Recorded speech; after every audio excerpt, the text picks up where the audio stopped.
Morning.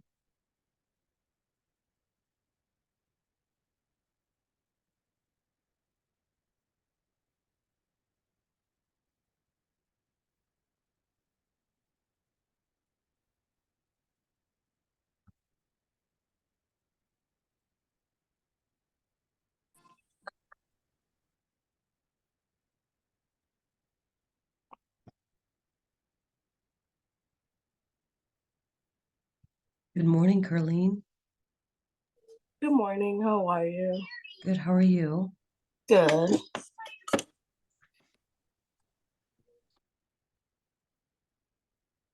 Okay.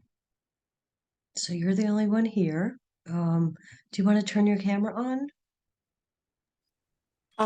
Yes, give me 1 second. Sorry, I was feeding my son. Oh, no worries. There you are. How are you? Good, and you? Good. Good. Here.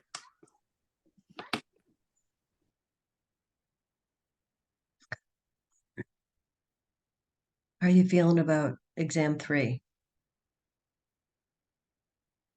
Good. I've been dissecting the study guide since yesterday, Okay. so pretty good. Are there any particular areas that you're, um, let's see, let's pull it up here.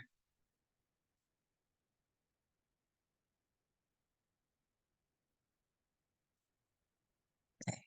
There you go.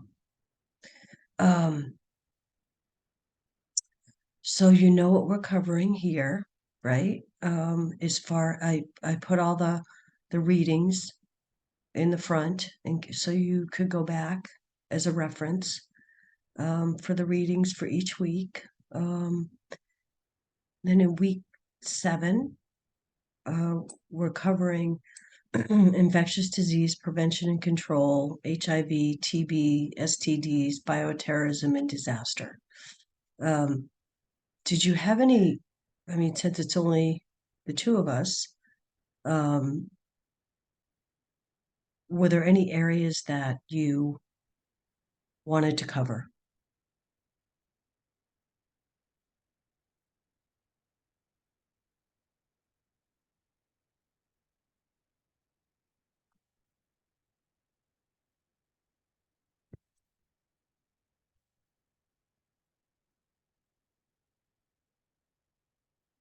Sorry, I'm still.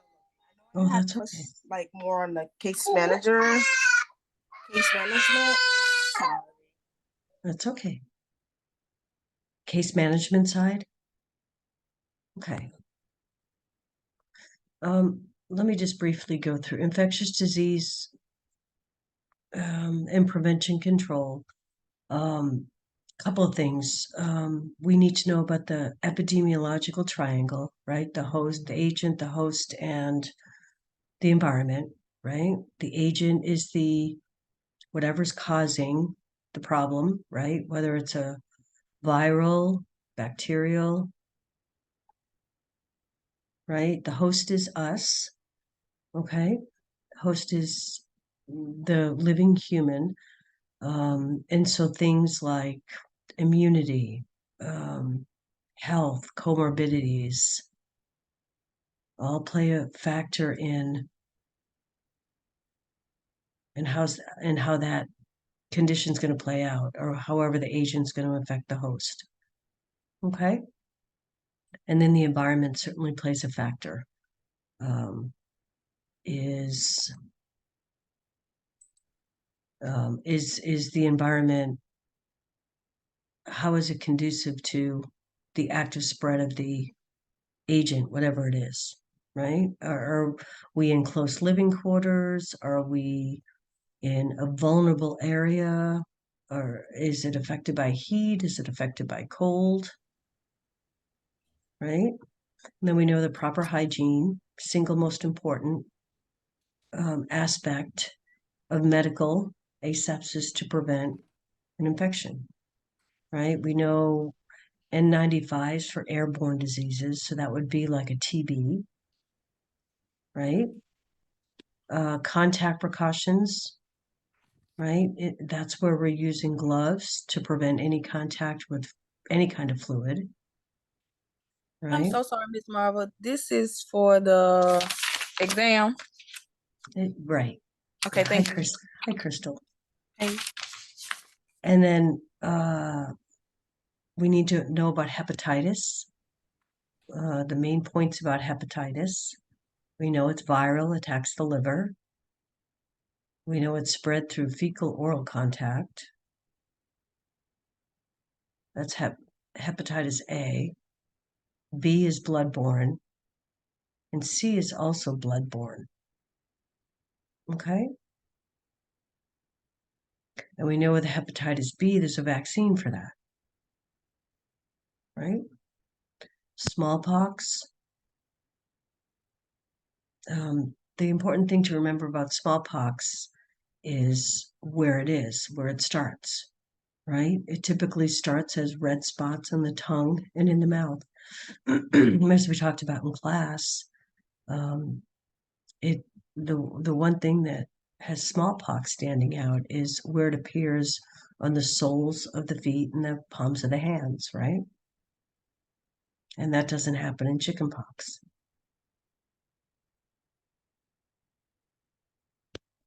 Then your HIV, there's several bullet points to be aware of with HIV. Same with TB. Then there's a few STDs to be aware of, the chlamydia and the gonorrhea and the syphilis. Okay, we know that STDs are either bacterial or viral. Bacterial can typically be treated with antibiotics, but viral cannot, right? With viral, you're doing symptom management. And then the herpes,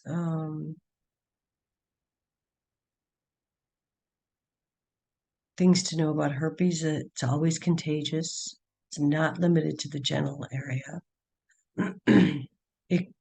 With regards to genital herpes, the blisters will start around the genitals. They can last for several weeks, right? The virus moves around to the nerves and then reactivates. It's ongoing outbreaks. It can be suppressed with antivirals, right? And obviously can't be treated with antibiotics since it is viral. Okay. And then the last is HPV. Be aware of HPV. The next section is bioterrorism and disaster. Know what the difference between a man-made and a natural is. You should review what our role is as a nurse.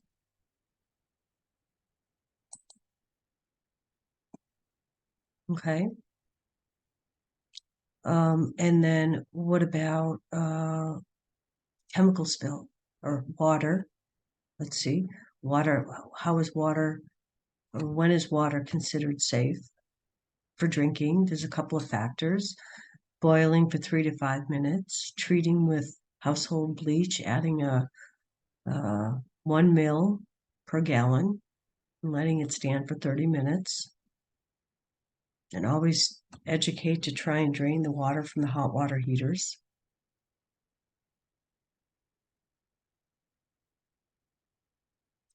And the next section is about a chemical spill. Okay. Chemical spill, use tongs to remove all clothing. And then there's a couple of examples of different chemicals and what complications will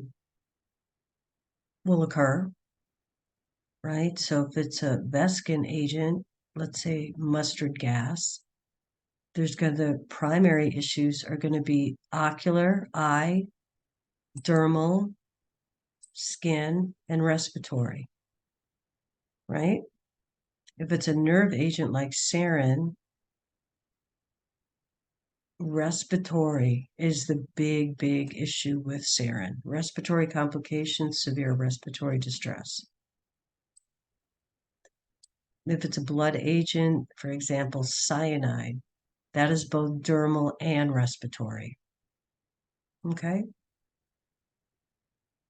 Any questions about those concepts? Okay. And we covered home care, community resources, and case management. And then we touched on care of complex chronic illnesses. Okay, so home health. What's home health? What's the significance of home health? Where is the care being delivered? At home. At home, right? It's individualized care. It's not group care. It's not population care. It's individualized care. Okay.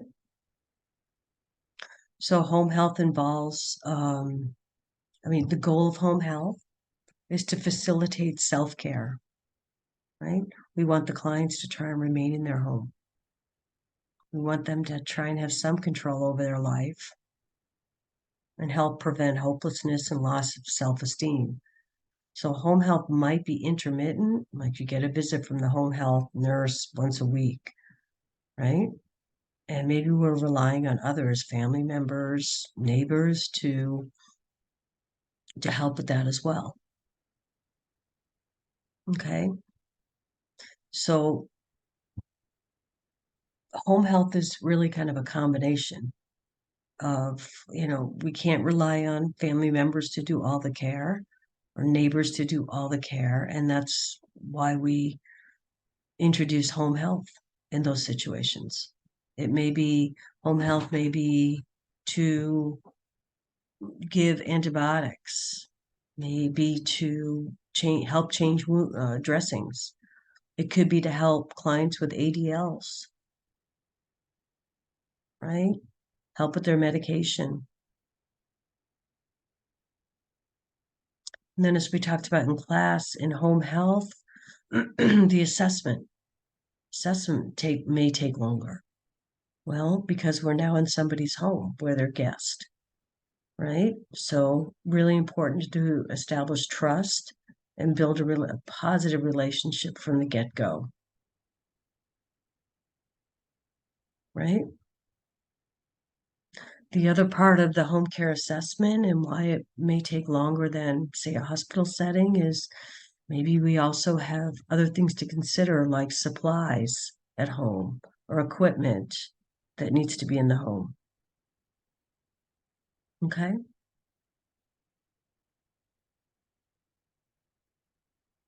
And then Medicare. Medicare plays a big part in home health. Okay?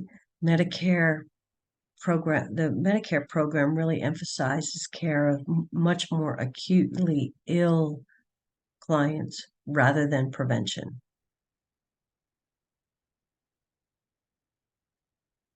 Okay, one of the advances in medical technology have been available, right? So we can do more telehealth. And then part of home health includes the Omaha system, right? That's the documentation system that we talked about in class. It was started by the Visiting Nurses Association, and the need was for documentation and everybody being able to see what everybody else is documenting.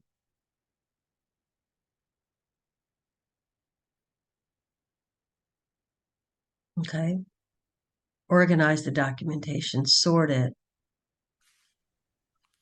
Okay. The Omaha system is still used. It's very relevant to home health nursing.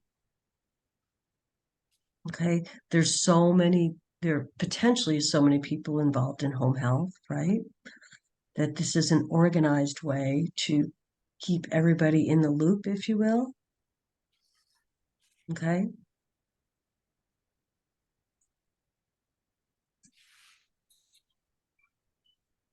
And community resources. We talked about this in class. As a nurse in the community, we need to be educated on the resources available to clients because each client is going to need different kinds of resources, Mhm. right? So our resources help to manage complex illnesses, maybe reduce vulnerability, right? We have health departments, we have nonprofit organizations, volunteer organization, we have Meals on Wheels, Red Cross, food banks, clothing banks, crisis pregnancy centers, domestic abuse shelters, right? Lots of different resources in the community. And then what do you do in the community if you're working with non-English speaking community? Let's say you don't know the language or you really don't know the culture. One of the things that community nursing is also all about is networking, reaching out to the people in your community that can be of assistance. Right? So if you have a large non-English speaking community, you reach out to community leaders, maybe religious leaders, maybe shelter leaders, school leaders, get their input. Let them help you develop a plan. Okay, community nursing is all about partnerships. Okay. Case management, right? Case management is managing individual clients that have complex health needs. Not every client needs case management. It's an example. Let's say you have somebody who's had a bypass surgery. Okay, they've gotten through the bypass, they're being discharged home, they're all set up with cardiac rehab, they're set up with their oxygen at home, they're fine. They have family members to go home to that are going to help get them to where they need to be, right? But let's say you have a same patient who is going home and has nothing, has no transportation, has no family members, has no way to get equipment. That's the kind of client that might need to be case managed. Let's say you have somebody with mental health issues along with substance abuse issues. It's that complex multi-comorbidity client that needs the case management. Okay? High cost chronic diseases, right? Asthma, diabetes, post-stroke. I mean, think of the clients that would need to be case managed. As we talked about in class, the case manager needs to communicate in many different ways. Please understand the differences of when you're collaborating, when you're cooperating. This has 4 words in here to be able to, you're going to be given a scenario. It's going to ask, is this collaboration? Is this assertiveness? Is this cooperation? Or is this compromising? Okay. So, and this just isn't in home. This is brought up in the case management section, but this is really throughout our nursing profession, right? We're using all 4 of these types of communication. We're collaborating, we're sometimes needing to be assertive, cooperating and compromising. They sound similar, at least the 3 C words do, but they're actually different. Okay, and then think about a case manager. Think about all the knowledge they need. Right? They need knowledge, they need skill, they need to know community resources, financing methods, maybe working with insurance companies. They need to have competent written and oral communication and documentation skills. Have to be able to negotiate. Critical thinking, prioritizing. Okay? And because every community is unique, maybe somebody new to the area is going to lack the knowledge of community resources and financing methods. So when looking for a community health nurse, you need to consider all the competencies that they need to have. All right, we know that case management, as we've talked about, is labor intensive, very time consuming, and very costly. So, and the increasing number of patients with complex problems that need case management is through the roof now, right? And so they've got to be able to look at pulling in other healthcare agencies to assist with their workload. Okay.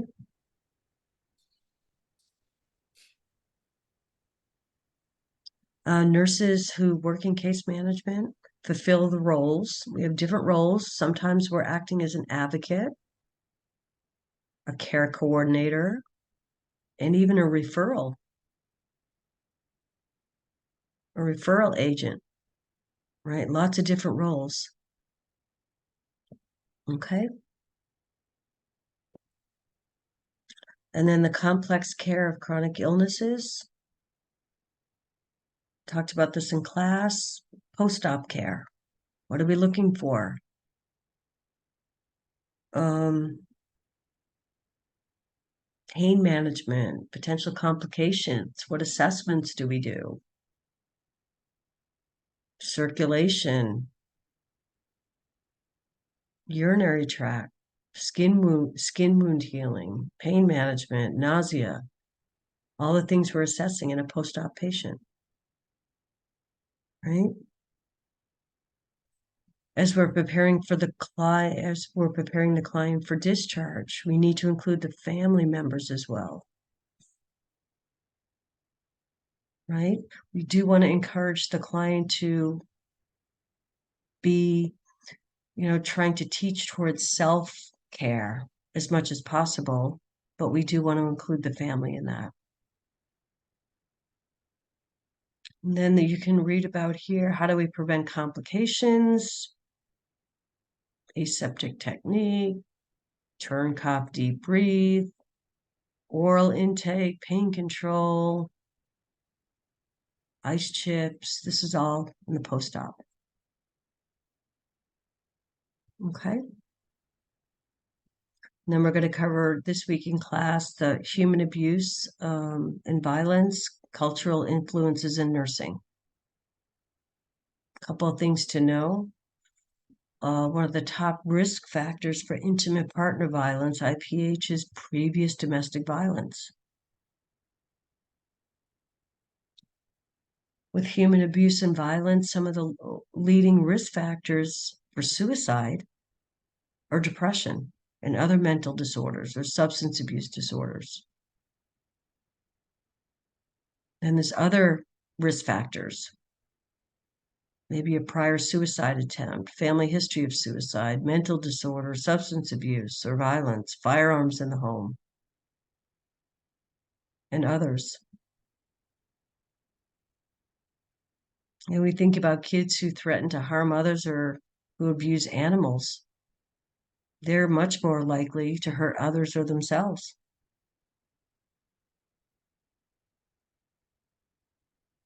People who become involved in violence or typically have had a previous experience or some kind of violence. Abusers were often beaten when they were kids, or they witnessed siblings or one of their parents being beaten. They learn that violence is a way to manage the conflict. Okay?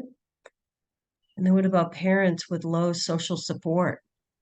They don't have family around or relatives around or don't have any close relationships that they can rely on. So parents with low social support may have some depression, may have multiple stress factors. Maybe they have a history of abuse. Okay, and then there's a difference between physical neglect and emotional neglect. Okay, physical neglect refers to the failure to provide basic needs. So food, clothing, shelter, hygiene, necessary medical care. But emotional neglect refers to nurturing, acceptance, health development. Does that make sense? They sound similar, but they are different.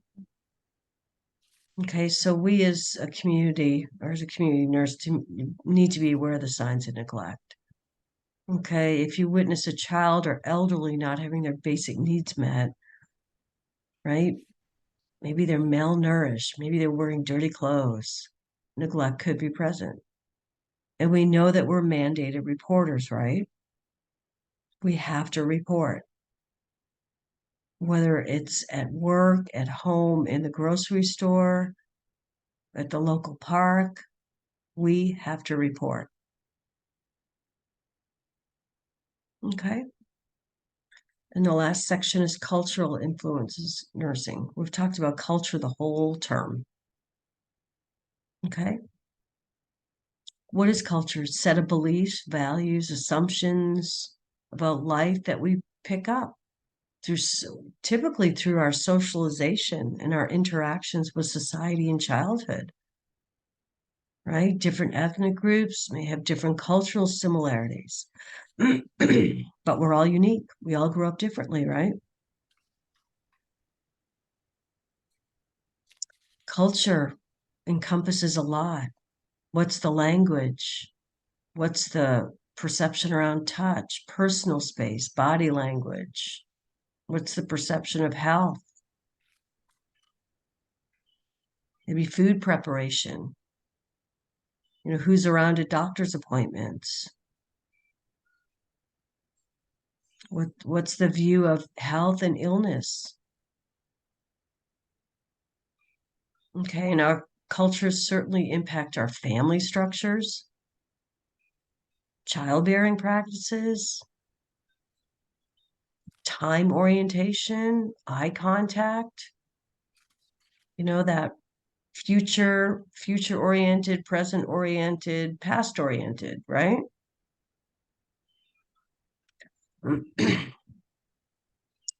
Trusted community leaders, again, partnership in the communities can help the nurse with an entry point to the community. Let's say you're new. Network with the people who are the leaders in your community, maybe the mental health providers, the religious leaders, the education leaders, right? They can help develop a plan that best meets the needs of whatever the actual needs of the community are.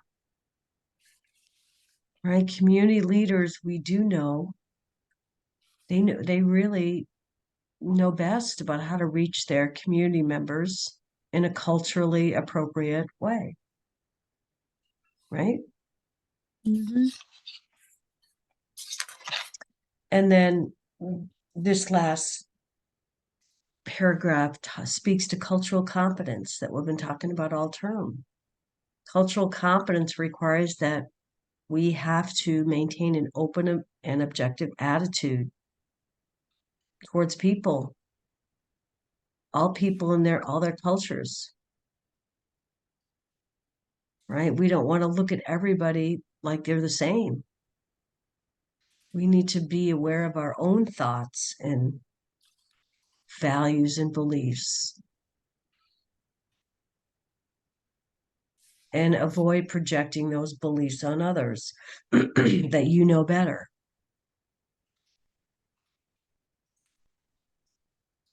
Cultural awareness. We've talked about that before. It's your own self-examination and exploration of one's own biases and prejudices. That's what cultural awareness is, understanding how we feel. And then nurses who lack cultural knowledge or competency may feel inadequate or helpless. So they're just not able to see the culture through the client's eyes. Okay.